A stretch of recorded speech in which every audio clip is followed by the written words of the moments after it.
Hello, my name is Matthias and welcome to the FPL Scope and the FPL eye test for Game Week 1 leading into Game Week 2 now that we're finished with the first game week of the FPL season. Had a lot of different matches with a lot of different results, obviously, and we got to learn a couple of new things, but at the same time, got to make sure it's only been one game week. The sample size is really small. Last Game Week 1, we had several different things that happened that we thought would make a big difference for the whole season, and then it didn't end up happening.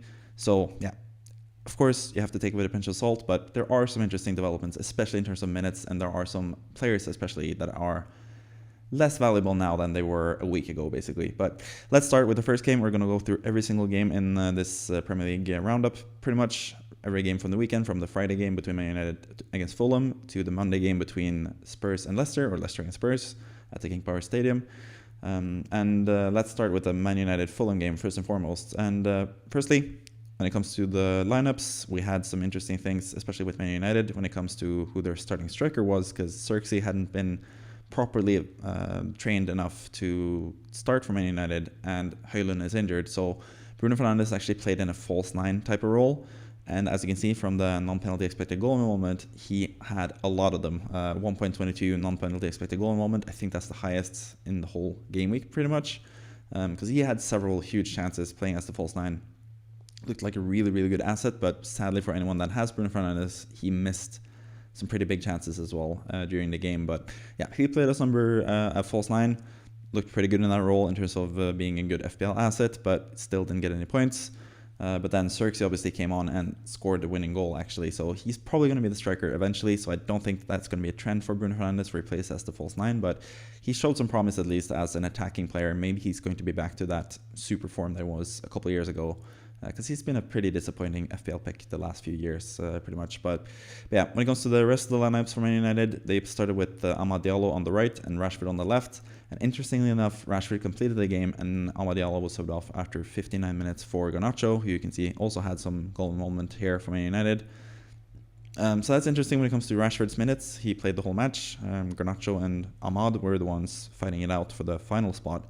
I think Garnacho should be eventually the most nailed player, but since he came back from Copa America late and stuff, he's not going to be nailed immediately, but he's going to be pretty much nailed pretty soon, I think, for Man United. So yeah, make note of that, especially as one of the more interesting 6.5 midfielders in Garnacho.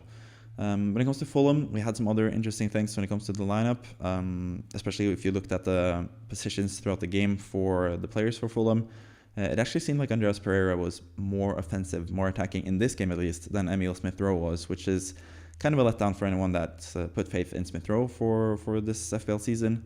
But I think it's only one game, so it could just be a one-off. You shouldn't read too much into it, but the fact that Andreas was higher up in the pitch than Smith-Rowe kind of is a detriment to Smith-Rowe's appeal if he plays more like a central midfielder rather than an attacking midfielder. But I think personally this is just a one-time thing. Just happened to be that way for this game. I think Smith-Rowe is going to be like the number 10 for Fulham, and he's going to be really good in that role, especially seeing as they have some really good matches coming up going forward. So I don't think he's a priority sell or anything like that. I think he's still a decent option. You should give him some more weeks to prove himself, but just something to take note of and something we need to watch for Game Week 2 as well, to see the positioning between Andreas Pereira and Smith-Rowe especially. When it comes to the rest of Fulham, I think, again, as I've listed here as my notes for Fulham, Anthony Robinson looked amazing. He was on course to get 2 bonus points before Xerxes scored the winning goal in the 87th minute. And Robinson just looked really, really good in general, just winning the ball, going forward and being attacking still, and just being really solid. I think he's one of the best left backs in the Premier League, if not the best. I'm even going that far because I think he's just looking really, really good the last few seasons. And this match did nothing to change my view of him being a really, really good left back for Fulham and just in general. But yeah, in general, they did concede a lot of chances, Fulham, which we expected. We don't think they're too good defensively, even though now they're going to get Sander Berge from Burnley as a defensive-ish midfielder at least. So that's going to help a little bit. But I think Robinson especially looked really good and was on his way to get some bonus points.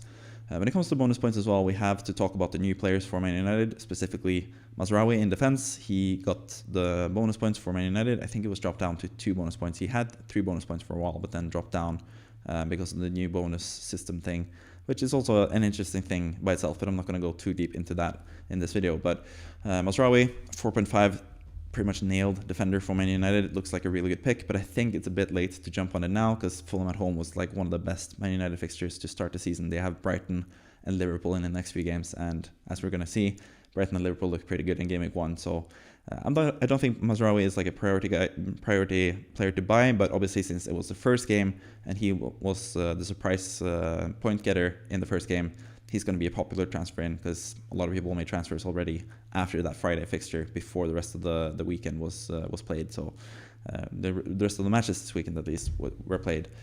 But anyways, that was the match. Xerxes scored the winner. Pretty nice goal from him. Cross into the box, and Xerxes got his foot on it and scored. I think he looks like a really good player, Xerxes. Had some really nice link-up play. In terms of being an FPL asset, who knows? I think it's a bit too early again to conclude anything with Man United, but I think Man United looked pretty good, pretty solid in general. They created a bunch of chances, didn't really concede too much in terms of chances either. 0.44 expected goals against, which is pretty good, especially against Fulham, who have quite a lot of firepower. Also, another popular FPL asset who I own as well, Rodrigo Muniz, was kind of disappointing. He didn't really get too many chances, but again, I think it's just Man United being a slightly better team than Fulham. Fulham didn't really create too much, and in the more easy matches that they get now coming up, especially at home to Leicester next game week, I think Muniz could be a really, really good player. He had some decent chances, or some decent attempts, I guess. He had one bicycle kick kind of thing where he wasn't really close to scoring, but it showed some promise and some confidence at least. And he had another situation where he tried to take the ball down in the box but couldn't get control of it perfectly. If he had done that, he would have been able to score as well. So he looks decent. He was subbed off in the something between 70th and 80th minute for Raul Jimenez, but that's what we expected, sort of. He's not going to play 90 minutes every game, sadly, which is going to be a bit of a drawback to him. But he looked all right, I guess, and we were going to have to judge him based on the next few matches, especially. But yeah, that was the game pretty much. Xerxes winning it for Man United. Bruno Fernandes missing some big chances and apologizing to FPL managers that have him after the game. But I think Bruno Fernandes looked really good, and he's definitely someone to stick with if you've picked him from the start of the season, even though personally I would have picked someone else that I'm going to talk about now in the next game, which is is the match between Ipswich and Liverpool, basically. And this match started off pretty slowly in terms of both teams, especially Liverpool. I expected Liverpool to beat Ipswich quite handedly in this game, but in the first half that didn't look to be the case. Pretty even game. Ipswich looked pretty good defensively set up, stopped most of what Liverpool had coming for them, but we had some inklings of Salah getting ahead and getting some chances. Jota as well looking good. We're going to get to that when it comes to the second half. When it comes to Ipswich, I think they looked decent, especially in the first half. Greaves in defense as well. Looks like a really solid and good player, really tall, really good set-piece threat. He's 4.0, and he is going to be the main 4.0 starter for them as well, because Ben Johnson was not starting in this game. Most people expected Ben Johnson to play right back, me included, but he didn't. He was on the bench, but Greaves played and looked pretty good. So yeah, I think Greaves is the 4.0 defender to go with from Ipswich if you're looking to go that way. They do have some pretty nice fixtures after Gameweek 2, I should say, because they play Man City in Gameweek 2 after playing Liverpool in Gameweek 1. Two really tough fixtures, two of the most difficult fixtures of the season, but after that they have some really good fixtures. So Greaves, if you need the money, I think is a decent starter for 4.0 basically. But yeah, when it comes to Liverpool, they started with Quansah as the starting centre-back this game, but then at the half, after a pretty disappointing half from Liverpool, especially, Arne Slot, the new manager for Liverpool, decided to swap out Quansah to the detriment of many FPL managers, including myself, that have Quansah. He was subbed off for Konate, but in terms of the attacking FPL assets from Liverpool, that seemed to have been the right idea, because Liverpool in the second half looked really good, sort of like an extension of what happened with Klopp. Liverpool have always been, especially under Klopp, they have been more of a second half team, and that was proven to be the case again this time around. And the change in centre backs seemed to have done wonders as well, because Liverpool just looked absolutely amazing second half, created chance after chance, especially the main FPL assets: Trent Alexander-Arnold, Diogo Jota, Mohamed Salah. Especially, as you can see, those are the top three for non-penalty expected goal moment for Liverpool. They looked absolutely amazing. All of them looked like really good assets. Also should note, when it comes to Jota, he played every single minute of this game. Darwin Núñez was on the bench the entire game, so that's huge for Jota's minutes as a striker. He's listed as a midfielder for 7.5. He's probably the one that I would have leaned towards rather than Fernandes if I had enough money to go for either of them. But I personally went for Salah, who ended up scoring 14 points, which was the most in the entire game week. And I had him as captain. So I'm pretty happy about that, at least personally. But for me, I have Salah and Haaland, so I don't have enough space for Trent and Jota, but I wish I had both of them because they looked really, really good. Trent was super involved in pretty much everything that happened with Liverpool, had several passes. He had the, hockey assist, like the third to last player to touch the ball on the Jota goal, I think, where Salah passed it into Jota. And he was involved in general, had a really nice cross for Jota, where Jota just missed it just wide with a header. And we know Jota's a pretty good header of the ball as well, so that could have easily been a goal with the Trent assist to Jota. So, yeah, those three players all looked really, really good. Salah scored as well towards the end of the match after a nice pass from Szoboszlai, who, again, looked like a really good player. Maybe not the best FPL asset, but he's still a really good player, obviously. And we saw last season with Szoboszlai, he was really good to start the season, and then he sort of tapered off, but he has a really high ceiling. He's going to be a really good player, especially if Arne Slot can unlock him more than what Klopp did in his first season with Liverpool, Szoboszlai. But that was pretty much it for Liverpool and Ipswich. Salah is still king. Trent is back as a huge force in FPL. And Jota seems like a really, really good pick as the striker for Liverpool.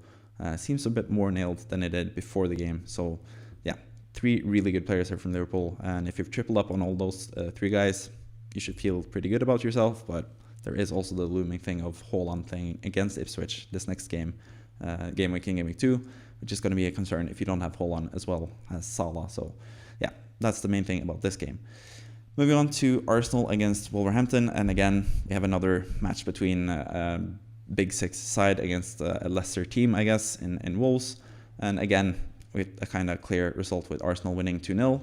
The XG difference there was a bit smaller. Arsenal didn't actually create that much XG, 1.24, but they did create a lot of chances, I think. They had a lot of shots from dangerous positions, from good players like Saka, who can score from tough positions, where he doesn't have the most XG. He can still score in those positions, as he did towards the end of the match. But again, the main assets from Arsenal also delivered when it comes to their defense. They kept a clean sheet. They looked really good and solid, mostly defensively. They had some missteps defensively where Wolves actually got some chances.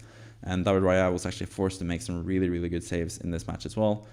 He was a huge performer for Arsenal. He's been really, really good for Arsenal since he had a couple of issues at the start of last season, but since then he's been really, really good for Arsenal and was really good again in this game. But especially offensively, we had some really nice Arsenal assets providing the goods in terms of Saka and Havertz. Both got 1 goal, 1 assist, and some bonus points on top of it. They look like really, really good players. Saka, again, looks like he has just stepped up another level.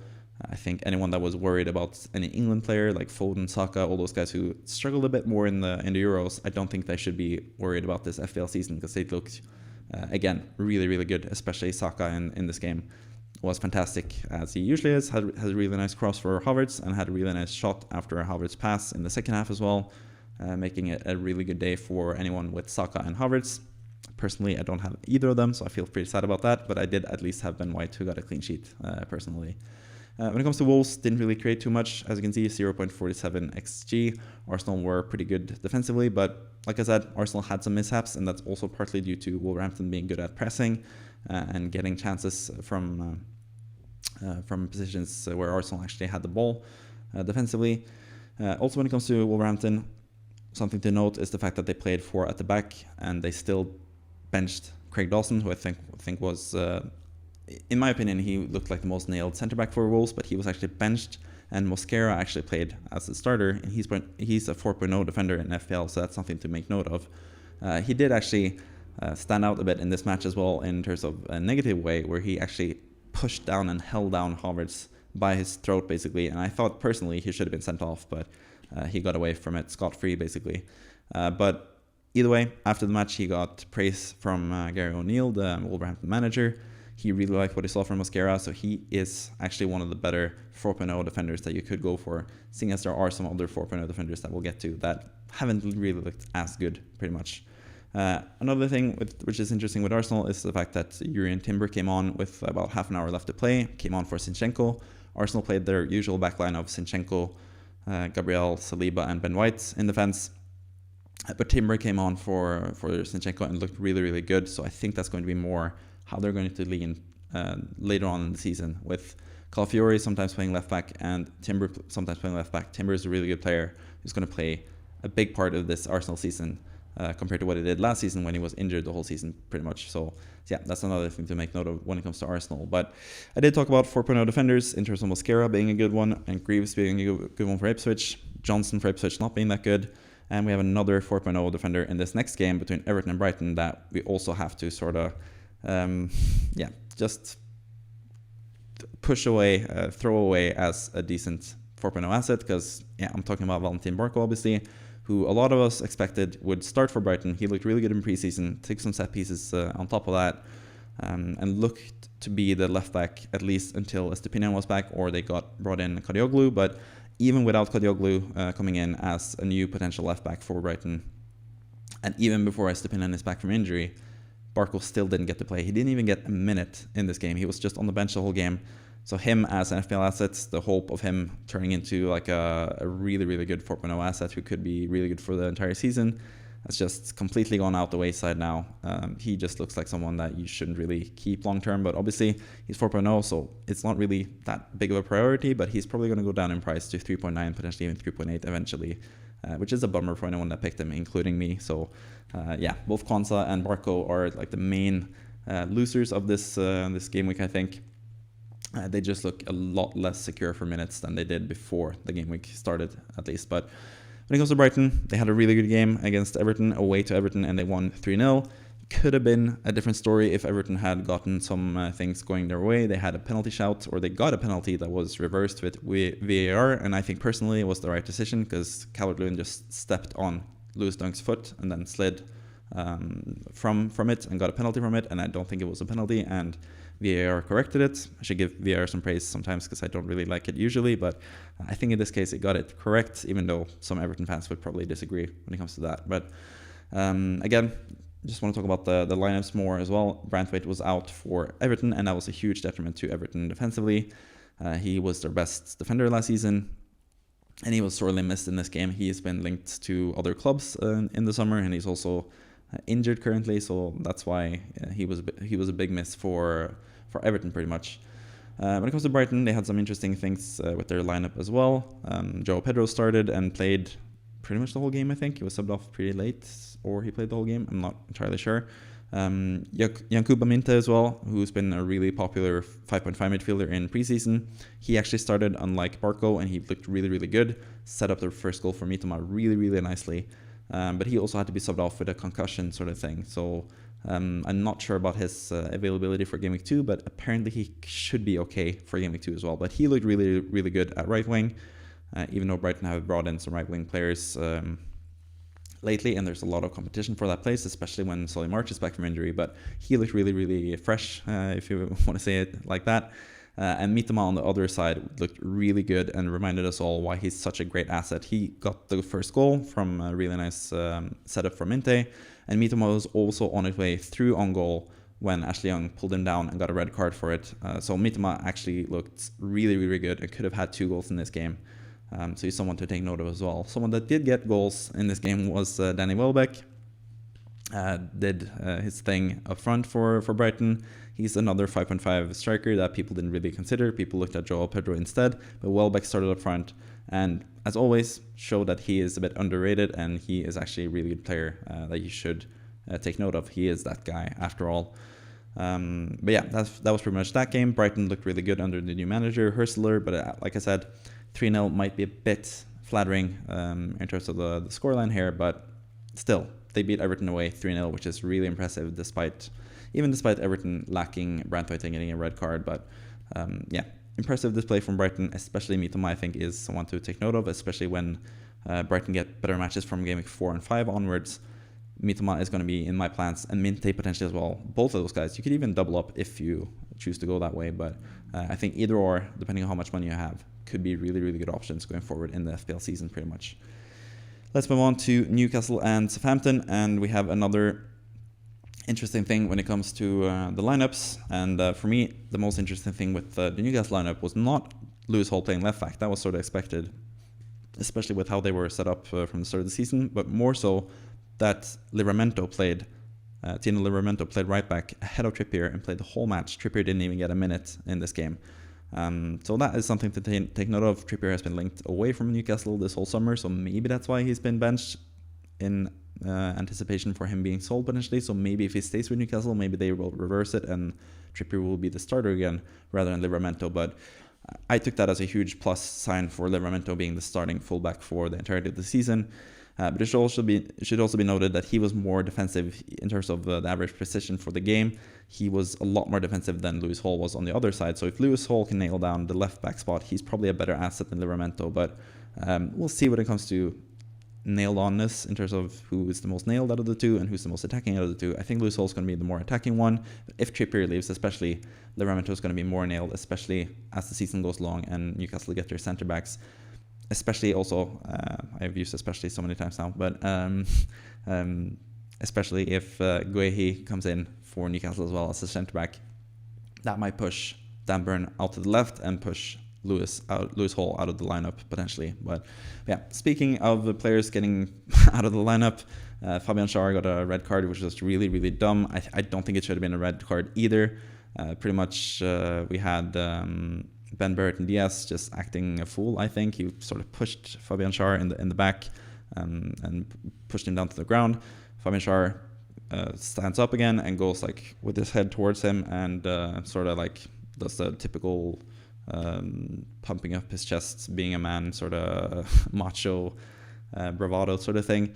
And Ben Burton Diaz just falls to the ground, pretending that he got headbutted basically.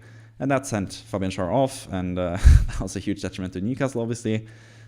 He was sent off, and they had to sub off Jacob Murphy, who was sort of a differential pick at the right wing position. He had to be subbed off to bring in a defender for Newcastle. So that was a huge detriment to both Murphy, obviously, who didn't get to play more than about a half an hour of this game, and also especially for Newcastle, who didn't get to attack as much in this game as they were expected to, because Isak was one of the most popular players for this game week, and he actually did provide an assist, which was to end up being the winning goal for Newcastle as well. Looked really sharp in that moment. He got the ball from a really bad pass from Alex McCarthy in the Southampton goal, and I can't believe he's still the goalkeeper for Southampton after all these years.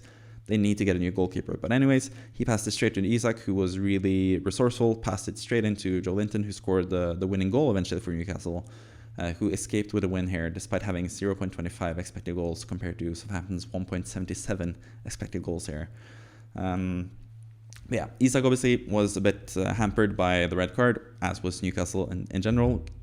We didn't really get to see them unfold potentially, or unfold their potential offensively as much as we expected them to do in this game. But even in the half hour before Fabian Schär was red carded and had to be sent off, they didn't look too impressive either. But like we saw with Liverpool, that could have changed in the second half if they had 11 men on the pitch. But luckily for them, they managed to get the 3 points in the end anyway. And that was mostly down to Southampton just having a really poor goalkeeper. They need to fix their goalkeeper situation, and Newcastle just missing some pretty big chances. I think Ben Burton Diaz, even though he's not listed in the non-penalty expected goal moment thing here, which I think is kind of strange because he had some really, really good chances. I sometimes have some questions about the XG numbers in general, but he had some really good chances to score and missed. And Southampton in general had some pretty strong chances and missed them entirely. So hugely missed opportunity for Southampton to get something out of this game. But Newcastle were again resourceful, took their chance when they got it and defended well enough, I guess, to get the win. Nick Pope again was really good in the goal for Newcastle, ended up with the 3 bonus points, I think, so 9 points for him. I think he was the highest scoring goalkeeper. He looks like a really good option as well, but seeing as Newcastle have some 4.5 defenders potentially, that could more be the place to go for this season, whether it's Burn or it's Hall or it's Livramento, or it's Guehi. They might have a 4.5 defender, or most likely will have a 4.5 defender nailed on for the entirety of the season, Newcastle. So keep that in mind. Fabian Schär is 5.5, which is kind of a crazy price, and he got red carded now, so he's going to be sold because he's what was I thinking? Yeah, he's going to be suspended for 3 games now, I think, because of the red card that he got. So he's going to be sold by a lot of people, and he might actually drop down to more like the 5.0 sort of level where he actually belongs, I think, because he is a pretty good attacking player when he gets to play 90 minutes. Once he's down to like closer to 5.0, I think he's a more viable option than what he was at 5.5. But anyone that brought him in for 5.5, really unlucky to have him sent off, especially seeing as Newcastle end up getting the clean sheet in the end anyway. That must sting a bit, especially with him now being someone that you have to sell, especially if you have someone like Barco or Kwanzaa as a defender on top of that. So yeah, make of that what you will. And Peter Porro as well, which we'll get to eventually. Nottingham Forest against Bournemouth is the next game, and as expected, I guess, Chris Wood managed to score.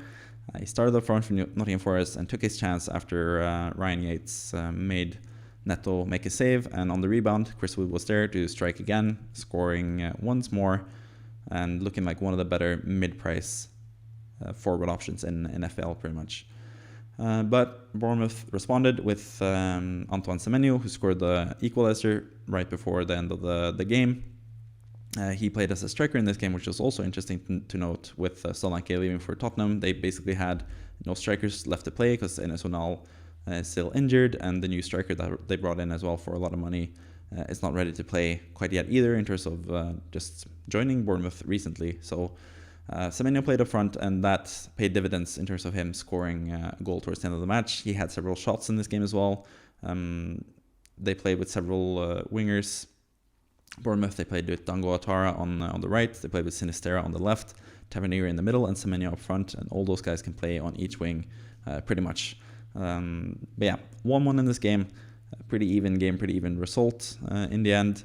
Nottingham Forest played with both Hudson-Odoi and Elanga on the wings, which was kind of put into question after the final preseason game where both of them were benched, but it seems like they're going to be the nailed starters going forward as well for Nottingham Forest, which is a good thing for them, especially seeing as they have some decent-ish matches to start the season. So Chris Wood looks like one of the best striker options, like I said. I wish I had him personally, because if I had him, I probably would have had Masraoui rather than Kwanzaa in my defense as well, which would have given me a lot of points, but that's what happens sometimes in FPL. But yeah, when it comes to this game, not too much else to take note of, I think, in terms of the lineups either that I can think of. But Chris Wood is the main story. He looks like a really good player here, and Nottingham Forest in general looked pretty good against a Bournemouth side that were really good last season, but still had to play without Solanke, which was a huge player for them last season. So yeah, I think that's going to be a big miss for Bournemouth, but I think once Enes Unal comes back, he's going to be a huge plus for them, and I think Semenyo is going to be a pretty good striker in the meantime as well. So yeah, they are in pretty good hands, Bournemouth, going forward.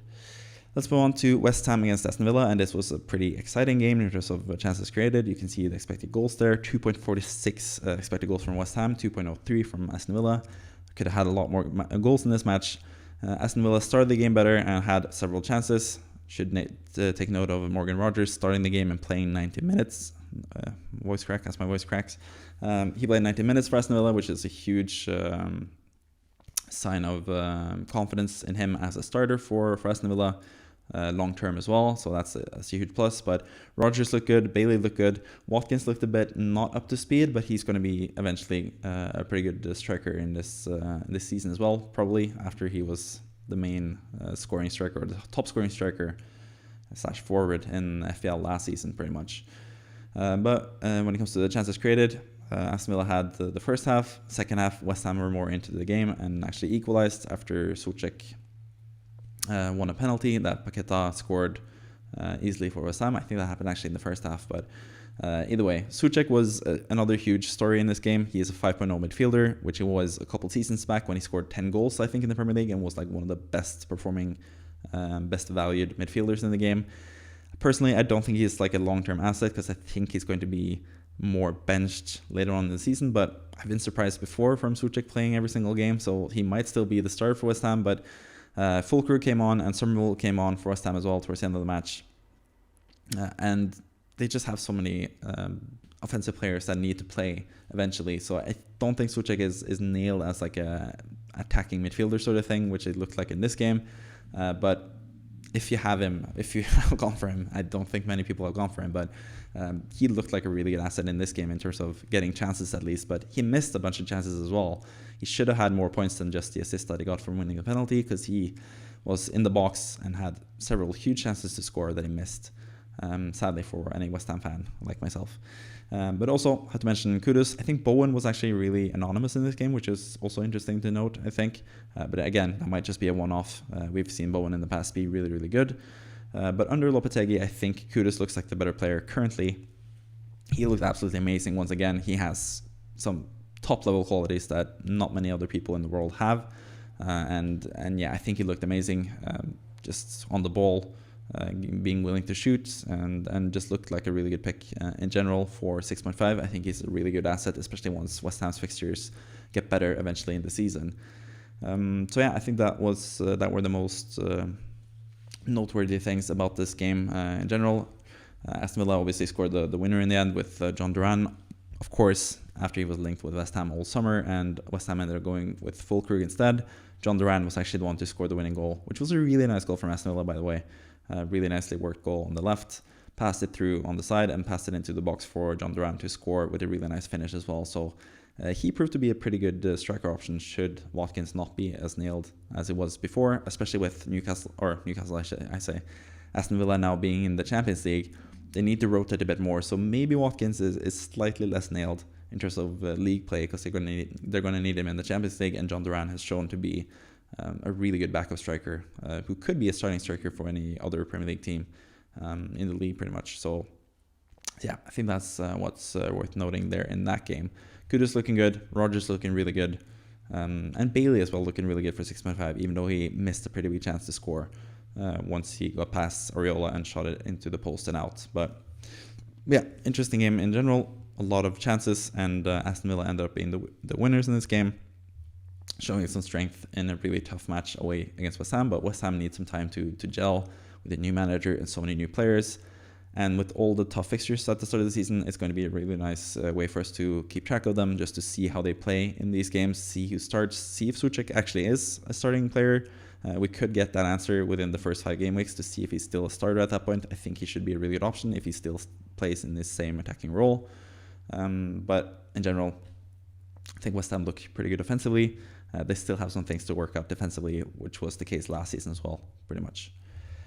Next up, we move on to Brentford against Crystal Palace, and the main thing here with Brentford is the fact that Ivan Toney did not play. He's been linked with a move to Saudi Arabia, and it seems like he's going to be leaving at some point, and that will open up a huge chance for Mbeumo to be another main asset again, like it was at the start of last season, and throughout a lot of last season actually.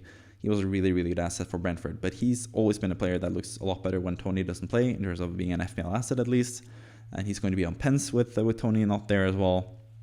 So for 7.0, he actually looks like a really, really good asset. And speaking of 7.0 assets, we also have hpxeri, who looked absolutely amazing in this game. He had several chances to score. He actually scored a goal as well on a free kick, but then the referee blew the whistle before the ball crossed the line for a stupid foul in the box from Will Hughes.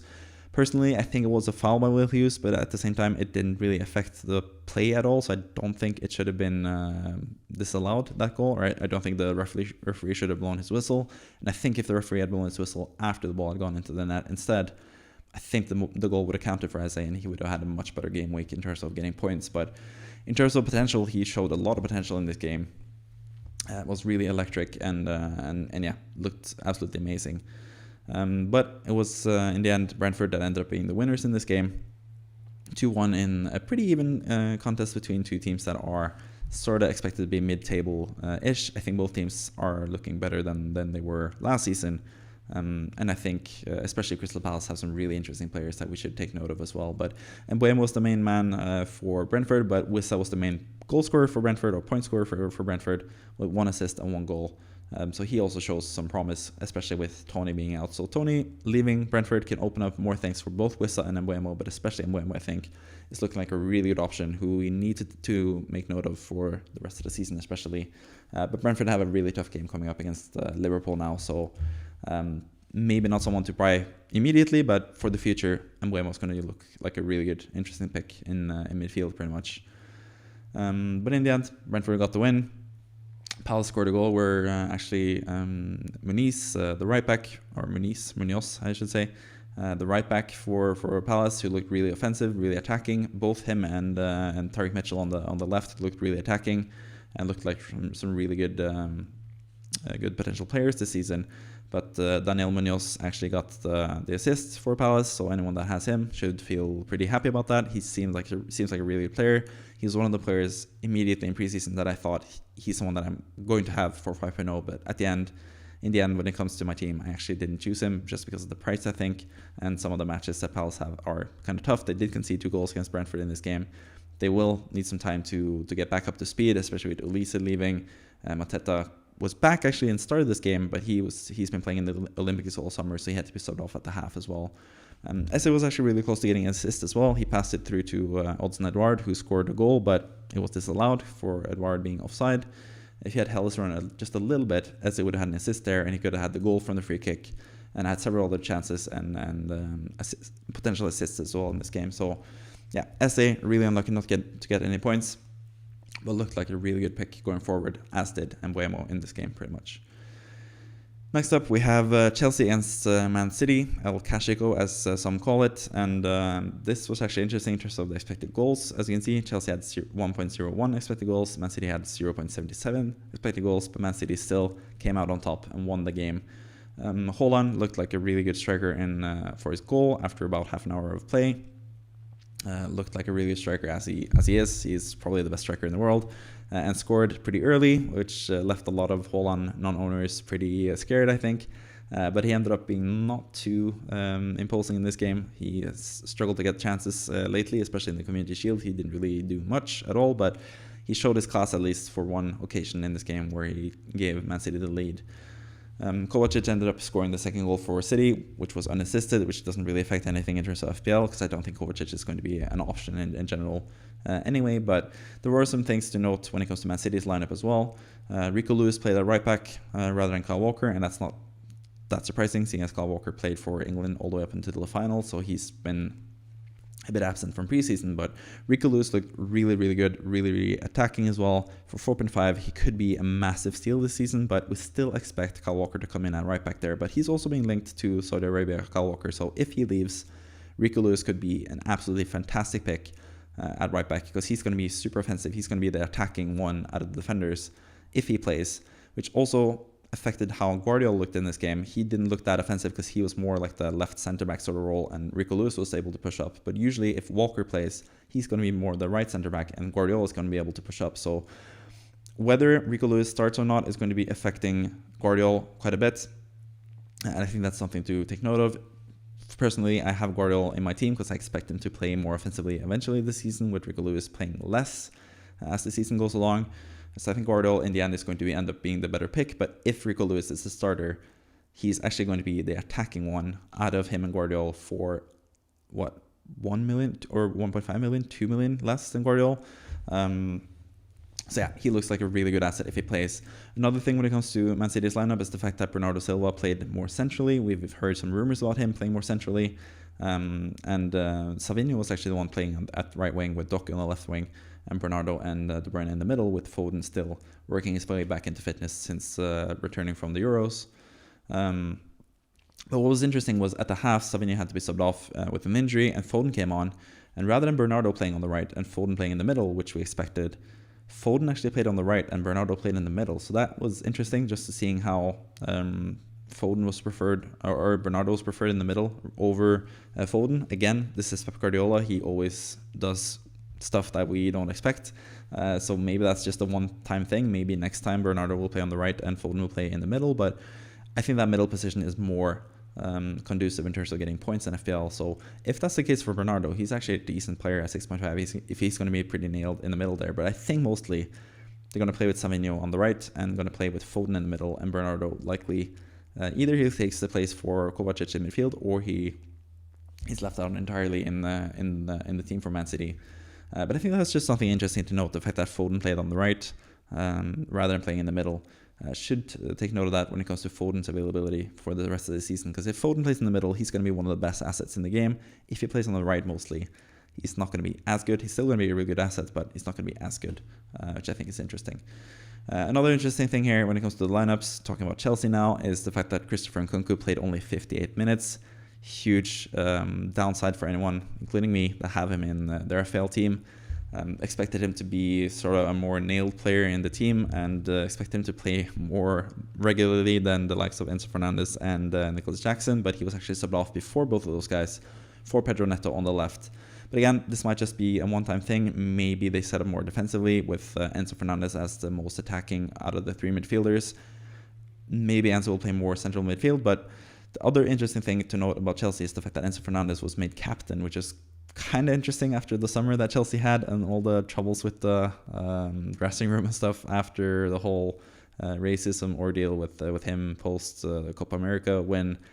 I don't really know what to make of it all, but it seems like if he is made captain, taking over the captaincy from Reece James, who doesn't play ever, it seems more likely that Enzo Fernandez is going to play more often than not this season. And seeing as Chelsea have so many players in general, but especially midfielders as well, with Caicedo and Lavia and Dewsbury Hall and Chukwuemeka and several players in midfield, maybe that tells us that Enzo Fernandez is going to play more as the number 10. Maybe that will happen for the entirety of the season as well. But especially against Man City, they played with a midfield three when Enzo was the most attacking one. And that meant that Nkunku couldn't play as the number 10 role behind the striker, which is his preferred position. He had to play on the left, and he was subbed off first as well. I was pretty surprised by this. I expected if they needed to do subs, if they wanted to get Pedro Neto on and replace Nkunku on the left, I figured Nkunku would either play in the attacking midfield position or even as a striker, because I think Nicholas Jackson looked pretty bad in this game as well. Nicholas Jackson is a really complicated player because he looks really good in some aspects but looks really lacking in other aspects. Chelsea had a goal disallowed where Jackson was offside, but he had no reason to be offside there, and he was also really slow to react to the goal as well. There's just something slightly off about Nicholas Jackson still. He's still young, he's still really inexperienced. I think he's going to be better with time. I think he has a lot of potential eventually, but there are just some things missing there in terms of being like a complete striker for Chelsea. So I was kind of surprised to see him still play after he had a pretty poor game up until the hour mark where Nkunku was subbed off. So I was surprised to see Nkunku subbed off, but again, it might just be a one-time thing. I think it's too early to conclude anything. But if I could have picked a new squad now, I wouldn't have Nkunku, and that was not really something that I considered at the start of the season. All throughout preseason, I've had him in my team. He was one of the first picks that I had when choosing my squad for Gameweek 1. But with the minutes risk now, with so many players for Chelsea, Pedro Neto coming on and being an important player for Chelsea this season, if Nkunku is going to be playing entirely on the left this season, then he's not going to be a good FPL asset. So that's definitely someone to consider, or something to consider going forward as well when it comes to Chelsea. Cucurella played at left back, and it seems like Chilwell is going to leave, according to what Answer Maresca said about Chilwell and him potentially being better elsewhere.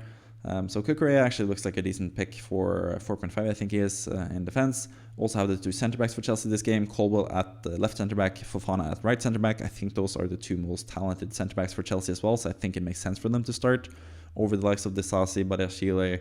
There's so many players. I just keep forgetting how many players Chelsea have. Tosin Adarabioyo as well, they brought in this summer.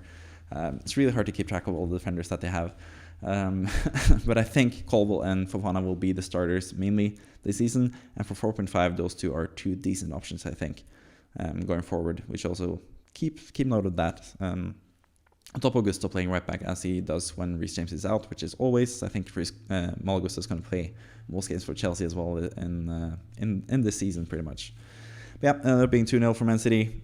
Pretty simple win, I guess. It was a bit more even than the scoreline suggests, as you can see from the expected goals. But Man City still, without Kyle Walker, without Rodri, with Julian Alvarez gone, with players injured, Oscar Bob getting injured right before the start of the season, Foden still getting back into the side.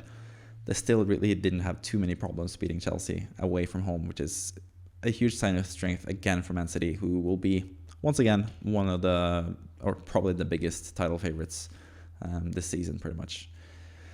Moving on to the final game of the game week between Leicester and Spurs, played on the Monday. That's why I delayed this video. I usually post this FPL test video on Mondays after the weekend's matches, just to get something quickly out. But this time around, since it's game week 1, I wanted to get all teams involved, since there have been some developments when it comes to the lineups and stuff, and who looks good and who looks bad from each team. Interesting thing from Leicester is the fact that Jamie Vardy is still up and running, scored a goal for Leicester, and reminded Spurs that he has won more titles than them, which I thought was amusing personally. But it's just amazing to see Jamie Vardy still, after all of these years, being a great striker in the Premier League. Didn't expect him to be fit for game week 1, and he was, and he actually paid dividends again, scoring the goal for Leicester. So huge for him. Another thing when it comes to the Leicester lineup is the fact that Stephen Mavididi did not play from the start. He was actually benched, which I was really surprised by. I thought he was like the talisman for Leicester. He was last season, so that was a bit surprising. But maybe it's something to do with preseason and him getting up to speed and stuff. But Fatawu played on in the middle or on the right. I'm not exactly sure. I think he played a bit of both. Buonanotte played on the right to start the game, and I think Fatawu played right towards the end of the match. But he looked really, really good for 5.5. I think he looked like a really good asset. He is someone that is really young still as well, so I think he is someone to make note of for the end of the season.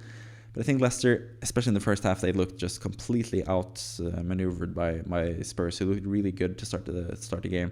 Solanke was a focal point for almost a Leicester for Spurs in this game. Got several chances, got the ball in the box several times in really dangerous positions. So he was unlucky not to score in this game and get a blank in the end. But I think Solanke is going to be a huge success at Spurs. I don't really buy into the notion that he's going to flop or anything like that. I think he looked like the perfect fit for Spurs, and for 7.5, I think that's going to be a really good striker for the end or for the remainder of the season, pretty much. James Maddison as well reminded us all why he's still a good asset. He hasn't been talked about at all in the summer in terms of being a good asset, because Kulusevski has been playing more as the number 10. Maddison had a really disappointing end of the season last season, wasn't even included in the England squad for the Euros. But in this game, he reminded us all how good he can be. He took every single set piece for Spurs as well, which is interesting to note when it comes to Pedro Porro, who we'll get to as well, who was quite a big figure in this match. But I think Maddison was the main standout player for Spurs, looking like a really good asset in FPL if he continues playing as the number 10, and just looking like a really good player as well. It was more the Maddison that we know from the past, who's been really, really good. Maybe playing back at his own old stomping grounds at Leicester, maybe that spurred him on, but he looked really, really good and attacking, and took all the set pieces as well, which is interesting. Pedro Porro didn't take any set pieces even after Maddison was subbed off. Lucas Bergwall took the corners for Spurs instead, which I think was interesting. That sort of hampers the appeal of Pedro Porro, but he still made his presence known by scoring a goal across from Maddison, and he was up in the box and headed it into the goal, which I was surprised by. I don't really see that much from Pedro Porro, but really nice run, really nice header. And he got the goal, which was huge for anyone that has Pedro Porro. He ended up with 9 points, because Spurs ended up conceding, obviously. And Pedro Porro ended up with just 1 bonus point. As you can see, usually a goal-scoring defender could have a better chance of getting bonus points, but seeing as you get less bonus points or BPS points now from conceding, he didn't end up with more than 1 bonus point. But at least he got that in the end over Maddison, which I think was kind of surprising, because I think Maddison looked really good in this game. But yeah, Pedro Porro looked really good for the time that he played, but then towards the end of the match, he struggled with his knee, I think. He was limping around for what seemed like 5 to 10 minutes before he got subbed off. But he looked pretty injured, so maybe he's out for a while. We don't really know yet, but we'll get to know on in Friday's press conferences with Spurs. Ange Postecoglou is usually pretty upfront about what's happening with his squad, so he's probably going to give us an update on whether Pedro Porro is ready or not for the next game week. But if he gets to play going forward, he's obviously still a great pick. He was really attacking and was in really dangerous positions throughout the game as well. So he looks like a really good pick for 5.5. He was more offensive than Udogie, which kind of surprised me in this game. Udogie is also super attacking usually, but Pedro Porro is the more attacking out of the two in this game. So he's definitely someone to take note of for the future. When it comes to Heung-min Son, who's the main man for Spurs usually, he was pretty much just out wide and wasn't really in that dangerous or that many dangerous positions throughout the game. I think that was noteworthy as well. So the appeal of Son has gone down a bit in this game, I feel like. And the appeal of Solanke has gone up a bit because I think he looked even more crucial to Spurs than what I expected him to. And he played the whole game as well. It was actually Son and Maddison who got subbed off before Solanke, which was really interesting, seeing as Solanke just arrived with Spurs and hasn't really played too much with them. So that's another huge thing for Solanke and his minutes going forward. But that was pretty much it for the game. 1-1, Jamie Vardy with a really nice header to end things and giving Leicester some life in this game, because they looked absolutely outmatched for most of the game. But then Vardy scored and Leicester sort of took over a bit and actually looked like the better team for a little bit. I think this is what we can expect, especially from Spurs this season. They're going to look amazing at points and they're going to look really bad at other points. It seems like that's what you can expect from Ange Postecoglou's Spurs, but we'll see what happens eventually this season. They do look pretty good, and especially the first hour of this game, I think they looked like a really, really good team that we should take note of. But maybe not Son, but especially Solanke, Maddison, and Pedro, who were the standout players for Spurs in this game. And that's pretty much it for this video, the first video after the season has started. I'm gonna get more content out this week as well, leading into Game Week 2. A lot of interesting things to discuss, especially with my team as well. I've talked more in general about the games and what happened in those games in this video, but eventually this week I'm also going to talk about my own team, my own mistakes, some things that I want to correct, some potential thoughts about wildcarding early potentially. There are a lot of different ways to solve things in FPL this season, and I'm going to talk more about that as the week goes along. I'm also going to talk with Kevin about his team and his start to the season. He is one of those players, or one of those managers that had Son, rather than going with the likes of Saka and Jota and those guys. So it will be interesting to hear his thoughts as well about him and his strategy going forward as well. But for now, I'm 1.5 million in the world. I got 69 points, which is pretty nice. And yeah, not too unhappy with the start of the season. I had Salah captain, which sort of saved me this game week. I also had Semenyo who scored. I got 8 points. Happy with that. But some other things, Kwanzaa, Barco especially, and Kunku as well, kind of worrying for the future of my team pretty much. But I'll get more into that eventually this week. So that's it for the FPL test for this past game week 1.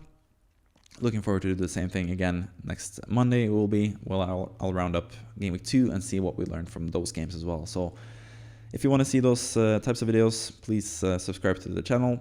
Greatly appreciated. Comment down below if there's anything else that I didn't make note of in the matches.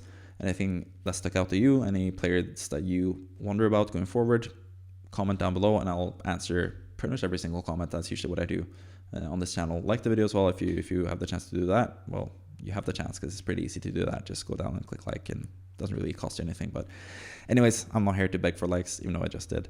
I'm here to say thank you for watching, and I'll see you next time. Bye bye.